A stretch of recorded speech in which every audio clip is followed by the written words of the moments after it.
이사야 20장 1절로 6절까지 우리 한 절씩 교독하겠습니다.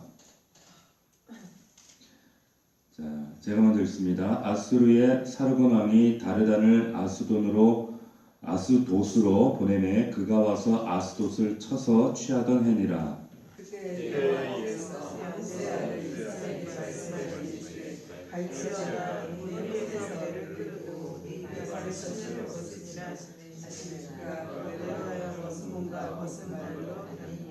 여호와께서 이르시되 나의 종 이사야가 3년 동안 벗은 몸과 벗은 발로 다니며 애국과 구스에 대하여 징조와 예표가 되었느니라.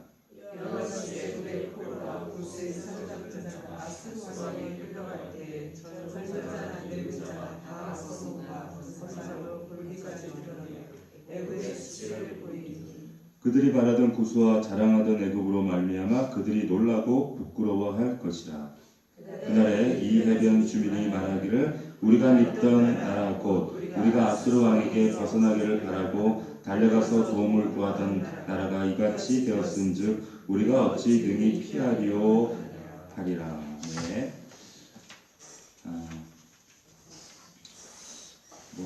오늘 말씀이 짧은 가운데 또 말씀의 내용이 우리가 굳이 설명하지 않아도 내용이 선명하게 우리에게 다가오는 그런 말씀입니다.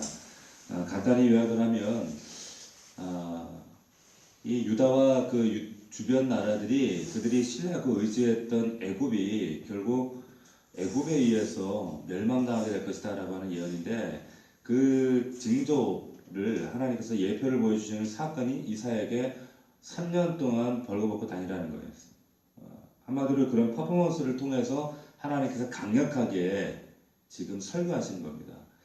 그 시간적 배경이 1절에 나옵니다. 그 시간적 배경을 이렇게 얘기합니다. 아수르의 사르곤 왕이 다르단을 아스돗으로 보내매 그가 와서 아스돗을 쳐서 취하던 해다. 이렇게 아수르의 사르곤이라고 하는 왕이 군대 장관입니다. 이 다르단은 군대 장관 다르단을 블레셋의 수도 역할을 했던 아스돗으로 보냅니다. 함락시키죠. 그때 일어났던 사건이에요. 그때를 1절에 배경으로 이야기를 하고 있고요. 이때 다르단을 보내서 결국 이 아스돗을 점령하고 그리고 거기에 이제 꼭두각시 정권을 세웁니다. 자신들의 대리 정권을 세우는데 얼마 빠지 않아서 블레셋이 반란을 일으켜서 이 정권을 몰아냅니다. 몰아내고 다시 침공받을 수 있다. 우리가 아직 국력이 약하기 때문에 그래서 결성한 것이 이 아수르 정권에 반대하는 동맹체예요. 그 동맹체가 에돔, 그리고 유다, 그리고 모압, 그리고 이 블레셋 이런 그 동맹이 세워집니다. 동맹이 반아수르 동맹을 결성하게 되어지는데 그럼에도 불구하고 자신들의 힘이 부족하기 때문에 마치 우리나라가 북한과 중국, 러시아를 대항하기 위해서 한국, 미국, 일본 이런 동맹체를 구성하는 것처럼 이런 그 동맹을 유지하기 위해서 이제 애국까지 지원과 원조를 요청하게 되는 겁니다. 그래서 유다 그리고 모압, 블레셋 중심으로 또 애국 이런 동맹체가 꾸려지고 이제 아수르 가장 강력했던 아수르에 대항하기 위해서 이제 이런 대진이 꾸려지게 되는 겁니다. 자, 이런 배경 가운데 하나님이 지금 유다를 비롯한 반아수르 동맹 국가들 그들에게 너희들이 그렇게 둔둔한 후원자, 지원자를 여겼던 그 애굽, 그 애굽이 아수르에 의해서 어떻게 함락되어지고 멸망당하고 또 포로로 끌어가게 될 것인가 라고 하는 것을 지금 보여주는 말씀이에요. 이런 퍼포먼스를 통해서 이 예언이 오늘 1절 말씀이 있었던 이 BC 713년 후 약 정확하게 12년 후에 이루어집니다. 그래서 BC 701년에 아수르의 사네립이라고 하는 왕이 이제 반아수르 동맹국을 결성하고 있던 이 나라를 응징하기 위해서 내려오는데 이제 더 나아가서는 애국까지 정벌하기 위해서 이집트까지 정벌하기 위해서 출정을 합니다. 유다에 다다랐을 때 이제 애굽이 지원하기 위해서 애굽도 군대를 파송하죠. 그래서 아수르와 애굽이 전쟁을 하는데 이 엔텔케라고 하는 전투에서 애굽이 대파합니다. 대파하고 결국 BC 670년에 애굽이 아수르에게 함락돼 버려요. 그 나라 왕조가 그 문명의 발상지였고 그 위대한 그 피라미드의 나라 그 애굽이 아수르에서 천천히 짓밟힙니다. 이것이 역사적인 사료에도 나와 있지 않습니까? 자, 이 상황 사건들을 우리가 보면서 깨달아야 될 것은 하나님이 하신 말씀은 한치 오차도 없다는 거예요. 하나님은 역사의 주관자시다. 우리가 역사학자들이 말하는 그런 어떤 시간적 수직적인 그런 그 역사관이 아니라 이 모든 역사 뒤에 하나님께서 일하고 계시다는 사실을 여러분들이 꼭 기억하셔야 됩니다. 하나님이 역사의 주관자시고 하나님이 진행해 나가신다는 것. 하나님이 궁극적으로 바라보시는 그 구속의 완성을 위해서 하나님이 진행해 나가신다는 것. 아무리 우리가 든든해 보이고 또 표면적으로 아무리 강해 보여도 그것이 결국에 얼마나 허망한 것인가라고 하는 것을 오늘 말씀을 통해서 우리가 절실히 깨닫게 하신 그런 말씀입니다. 자, 지금 이사야를 통해서 하나님께서 이런 하나님의 그런 계획과 뜻을 이행하기 위해서 보여주기 위해서 이 예언을 가장 강력하게 선언하시기 위해서 이제 말로 하는 것으로 납득하지 못하니까 이제 형상으로 보여주시는 거예요. 그 형상이 뭔가 하나님 지시에 따라서 벗은 몸과 벗은 발로 3년간 뻘거벗고 다니는 겁니다.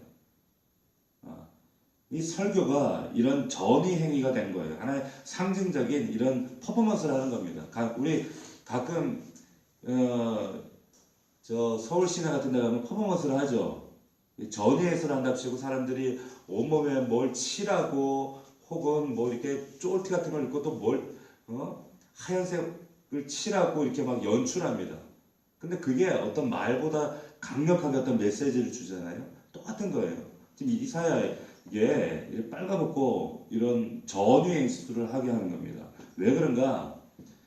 애굽이 아수르에서 함락되어지고 백성들이 이렇게 이사야가 빨가벗고 있는 것처럼 그 애굽 백성들이 빨가벗고 포로로 끌어갈 것이다 라고 하는 거예요. 자, 근데 궁극적인 이유는 더 나아가서 이제 5절 6절에 보면 그런 말씀 있죠. 이 가장 궁극적인 이유는 그겁니다. 5절 보십시오. 5절 6절 제가 읽겠습니다. 그들이 바라던 구스와 자랑하던 애굽으로 말미암아 그들이 놀라고 부끄러워할 것이다. 부끄러워하게 그렇게 신뢰하고 의지하고 바랬던 그 애굽이 너희가 그 신뢰하던 대상이 이렇게 무너질 것이다. 그것 때문에 너희들이 부끄러워하게 될 것이다. 6절 그날에 이 해변 주민이 말하기를 우리가 믿던 나라 곧 우리가 아수르 왕에게 벗어나기를 바라고 달려가서 도움을 구하던 나라가 이같이 되었은즉 우리가 어찌 능히 피하리요. 우리가 어찌 능히 피하리요. 우리가 그렇게 표면적으로 바라고 신뢰하고 의지했던 것들이 결국 아무것도 아니었구나라는 것들을 하나님이 우리 인생들에게 깨닫게 하시는 퍼포먼스라는 거예요. 내가 가장 의지하고 신뢰하고 있는 것들이 무언가? 내가 가장 지금 붙잡고 있는 게 뭔가? 혹 내 통장 잔고인가? 내 남편인가? 내 자식들인가? 내가 가지고 있는 건강인가? 뭘 의지하고 있는가? 그런데 그것이 허상이라는 걸 여러분 기억하셔야 됩니다. 자, 오늘 말씀을 통해서 우리가 좀 더 깊이 묵상해야 될 부분은 지금 이사야가 지금 퍼포먼스를 하고 있는 이 모습입니다. 한번 여러분 가만히 생각해 보세요. 지금 팔레스타인이라고 하는 당시 그 근동, 중동 나라는 극심한 일교차입니다. 날씨만 생각해 보세요.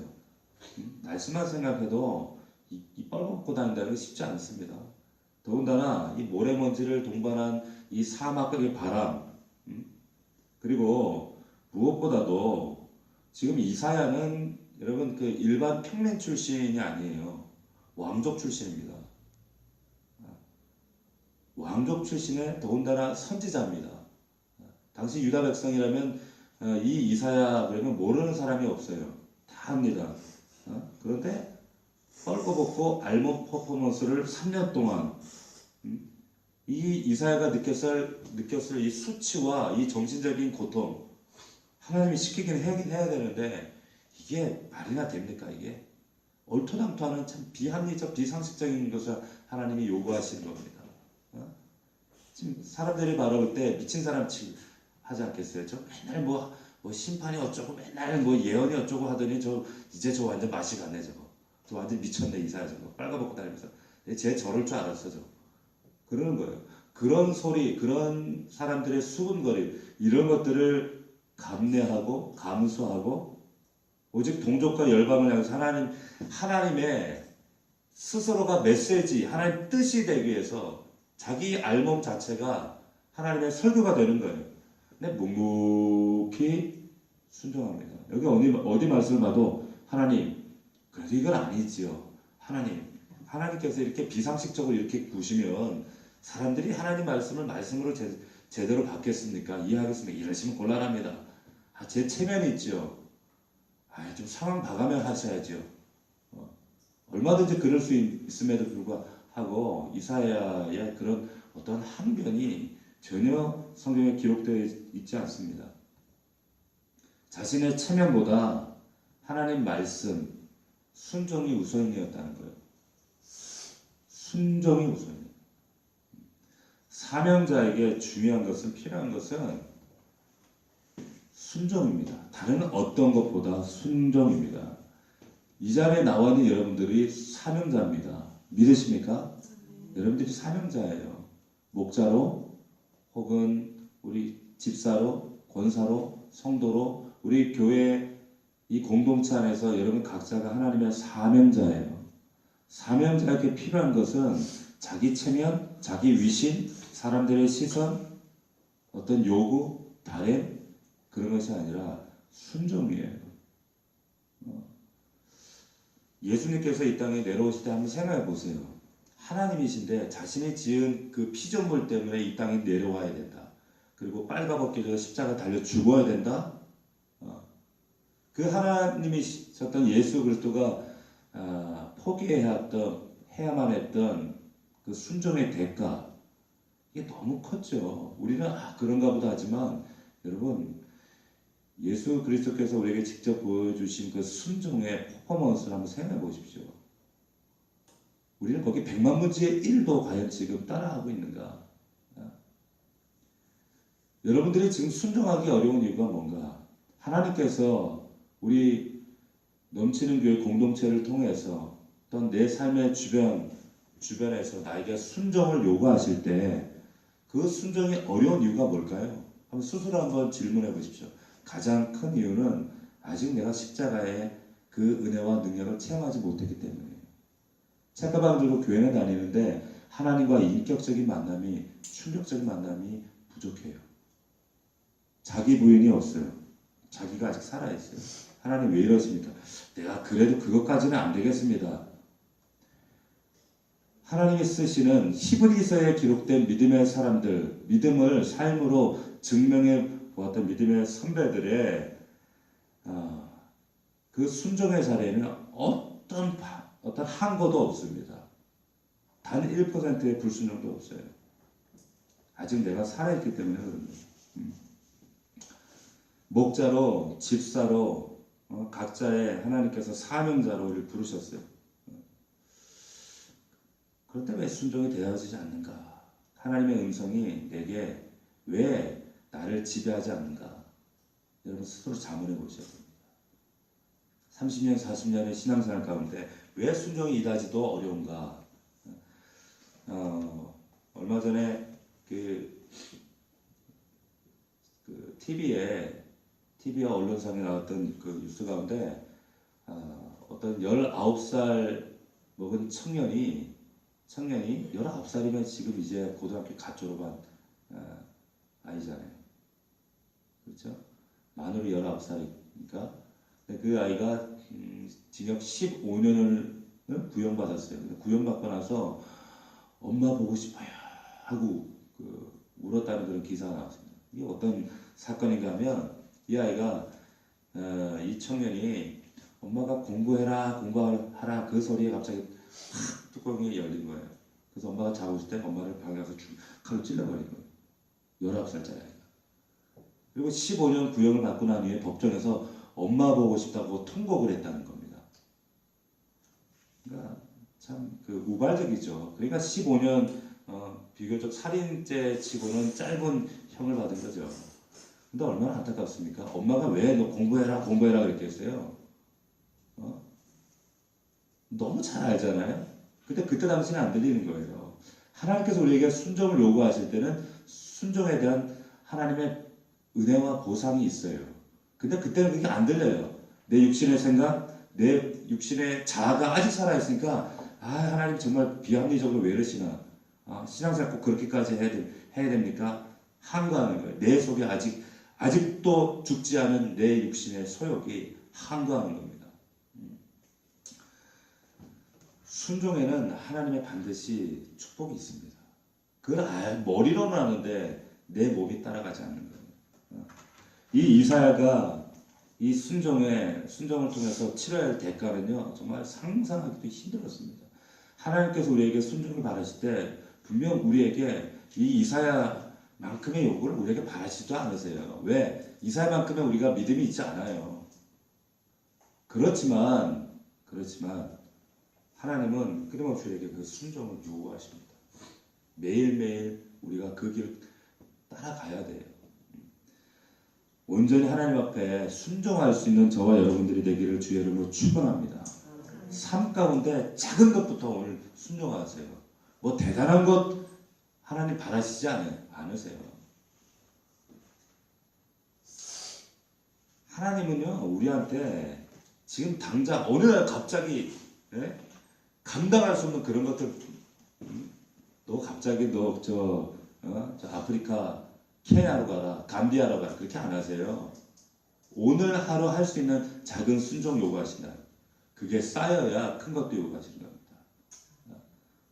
이 이사야의 순종을 우리가 다시 한번 마음에 새길 수 있기를 주의 이름으로 축원합니다. 두 번째입니다. 두 번째는 이 유다가 아수르의 침공 앞에 애굽에게 원조를 요청하죠. 그리고 난관을 극복하려고 했지만 결국 그 애굽이 구수가 그 바라고 믿었던 내가 신뢰했던 그 대상이 무너졌어요.